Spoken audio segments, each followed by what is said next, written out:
যে এই প্রচণ্ড দাবদাহের মধ্যে আপনাদের ডেকে আনতে হলো, কারণটা হচ্ছে এই যে আজ রাজ্য সরকার এই দাবদাহ থেকে মানে ছাত্রছাত্রীদের রক্ষা করার জন্য কাল থেকে 23শে এপ্রিল পর্যন্ত স্কুলগুলা বন্ধ রাখার নির্দেশ দিয়েছে।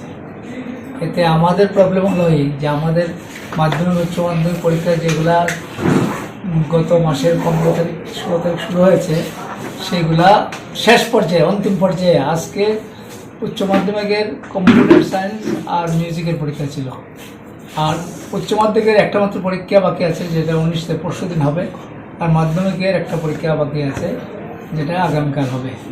এই যে আপনাদের মধ্যে আমরা যেটা জানাতে চাই সেটা হচ্ছে স্কুল মানে পঠন পাঠন বন্ধ থাকলেও আমাদের পরীক্ষা কিন্তু যথারীতি হবে, না হলে আমাদের শিডিউলগুলো একবার টোটালি চেঞ্জ হয়ে যাবে।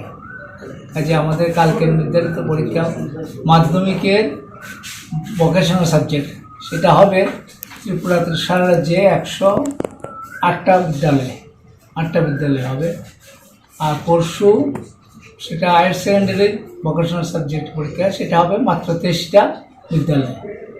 কাজেই আপনাদের মধ্যে আমরা জানিয়ে রাখতে চাই সেই সমস্ত বিদ্যালয়ের যারা সেন্টার সেক্রেটারি সেন্টার সুপারভাইজার তারা যেন পরীক্ষার প্রস্তুতি রাখেন এবং ছাত্রছাত্রীরা পরীক্ষা দুটো দিয়ে এবারে পরীক্ষার পর্ব শেষ করে দেন।